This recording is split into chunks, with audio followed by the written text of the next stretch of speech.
Welcome back to Chat and Chill News. Yeah, I know my mic is. I left at my boy's studio, so I'm having to hold this mic for this episode. I could have put it on top of the camera, but yeah, I'm holding it. It's just the way life goes right at the moment. But let's get into some of the news. We still lit, so y'all don't know. Anyway, let's get into the Oscars 2018, Regins. If you don't know what the Oscars is where, you know, they basically celebrate the art of acting and actors and actress, movies and directors, the best lighting, the best screen, the best picture. You know what's going down when the Oscars is in town. I guess we have to start with, you know, the best picture, which was won by The Shape of Water. Funny fact, yesterday night I was actually going to watch The Shape of Water. Saw the trailer and I just didn't end up watching it. So I might have to watch it now after seeing her win something.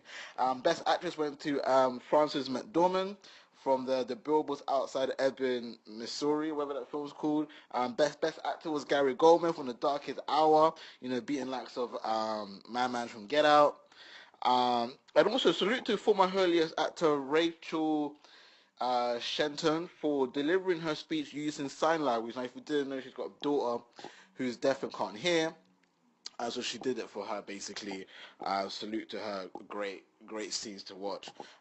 She actually won Best Live Action for her film in The Silent Child. Dope. You know, rather than me going on about how great she was at doing her sign language, here's a little clip. I made a promise to our 6-year-old lead actress that I'd sign this speech, but my hands are shaking a little bit, so... That's how it went down for her, doing a sign language. Again, salute to her.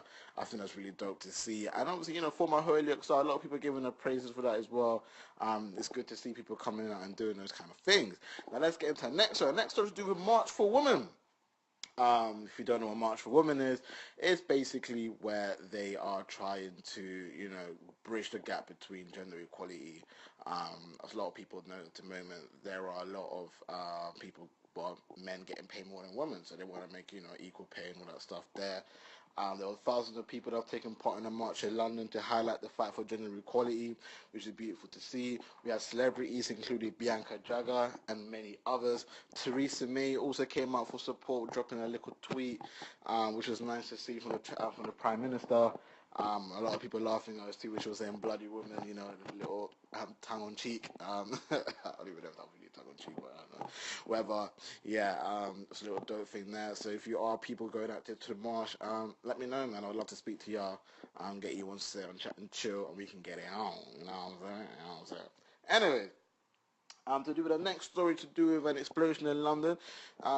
So obviously people were getting evacuated from their homes after an explosion took place in London. It took place in Romford on Farnham Road. Now police have came out and said telling people to make sure they stay away from that area due to a lot of investigations going on, so road closure and all that kind of stuff. So if you are looking to travel down there in the next couple of days, look for a different route, to be honest. No one has been harmed and nobody was injured as far as I'm concerned. And yeah, investigating taking place right now. Police are looking in to see what caused the blast. No, there ain't no ISIS in that crisis in a limbo. Like, just stop it. I know that was what you was thinking. Some of you, like, chill. It's not that deep.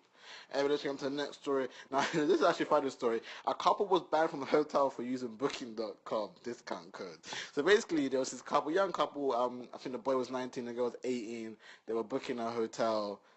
Using Booking.com, you know, they give you lots of discount codes and all that good stuff, so they were getting bad cheap things, and they were booking it 6 times a month, and so the hotel banned them for overly using the discounts, which is interesting. Like, you got Booking.com to give you them deals, but like they really use those deals, you know what I'm saying? So that was jokes.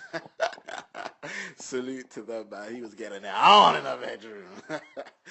But I mean, I don't know if that's what he was doing, but you know, I'm speculating. I'm definitely speculating that was what he was doing. He was definitely chabonging that thing. But yeah, I didn't know you can get banned for booking a hotel too many times. Probably because they weren't even gaining any much money from it anyway. They're all discounted. Salute to Booking.com. I will give you guys a quick little promo. Go to Booking.com. Booking.com. Holler your boy for some sponsors. The man's down for giving away discount. Let me get a coupon code out of y'all. You know what I'm saying? But anyways, man, that's the end of the news for Chat and Chill. I will be back here for some sports. I might be making it a 1 or 2 videos. I haven't decided yet, but I'm recording the sports right now. So I'll see you guys for the sports right in a second. Peace.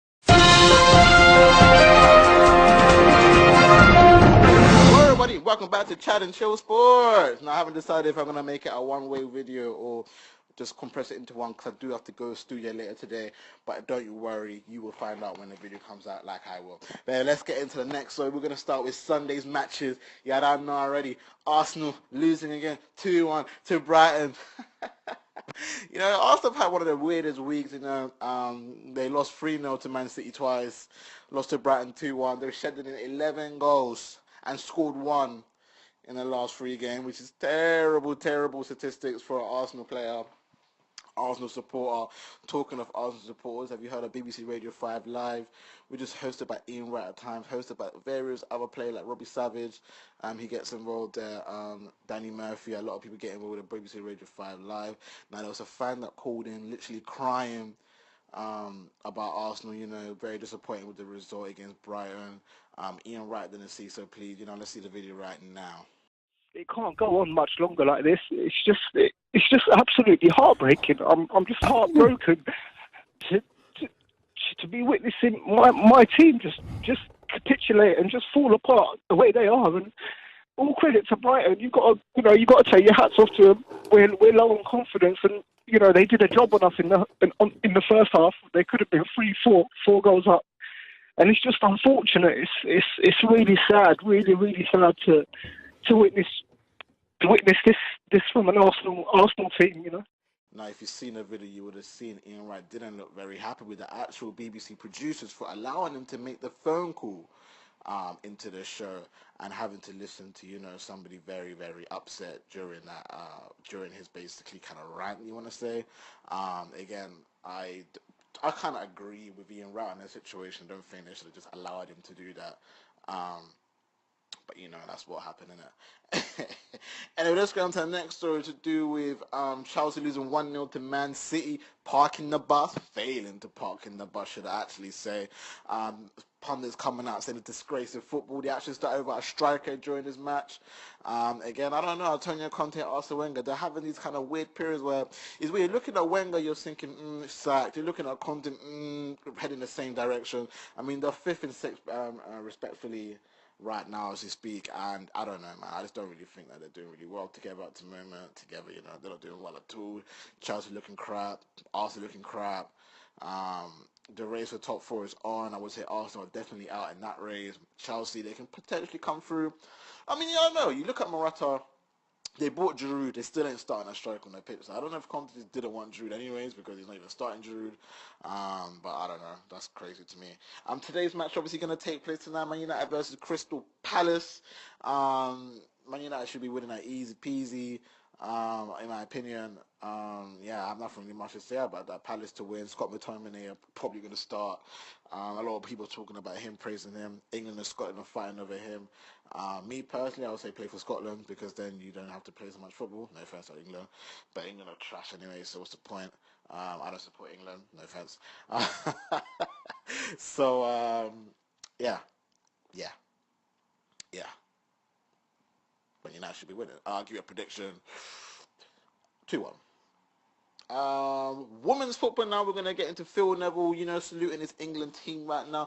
Now in his second game in charge, he managed to come back from behind to draw 2-2 with Germany. I say he like it's an England woman, but the England women came back from to draw 2-2. The game was really scrappy. England at time in the defense looked a bit, you know, like, I mean, if you saw the second goal, it was really scrappy, balls flying everywhere, goalkeeper didn't, no, it was just crazy, man. But it was a great ball for England's second goal. You know, the equaliser was a beautiful ball. Literally from the other side, the body pinged it in to one of their strikers and slid that through. Obviously, England women doing their thing in the She Believes Cup in New York, which I think is a very, very good competition to be involved in. I would have hoped it was, you know, a bit more in Europe, so I can probably jump on a game real quick. But yeah, I do like England's football, England women's football. I like women's football in general. I think the league is now taking its toll. It's looking good, looking strong. A lot of, like, you know, top players from America and around Europe are joining in the Women's Football League at the moment, making it a little bit more exciting. The Champions League is up to gear now, with a lot of top players now playing in Europe, so it's very, very good for women's football right now. It's growing scenery. A lot more people are now watching women's football, including me. So really nice to see that. If you want to know the women's table right now for the England team, England number 1 with 4 points, USA second with 4 points. There's a goal difference separating those two. Germany and France on 1 point apiece. So there's some strong teams in there as well. England, USA, Germany, France. That's like the top teams right now. Anyway, so apart from England, Brazil is not even on that list. But it's a great Phil Neville's second game. I mean, how will I assess Phil Neville at the moment? It's too early. It's way too early to talk about Phil Neville in terms of what he could bring to the women's football. I mean, I've seen him at Sevilla, but also Valencia. Sorry, not Sevilla, Valencia. I can't really give my opinion on him at the moment. I want to see what he can do. So it's a great move for women's football to have someone of a Phil Neville caliber, among their ranks of women's football, which I think is a very, very good move. Hopefully they can get some other more, retired top players in women's football, to share their experiences and hopefully build some great players. You know what I'm saying? That's what you want at the end of the day. But anyway, that's the end of the Chat and Chill Sports. We back, we out here. I will have my mic back, so don't you worry. I'm holding this again. Oh, this is really annoying to hold. Salute the people that actually hold mics, because this is effort. But anyways, man, I hope you guys enjoyed the news. I hope you guys enjoyed the sports. I hope you guys enjoyed everything. Don't forget to subscribe, comment, and like. And I'll see you back here tomorrow for more news. Peace.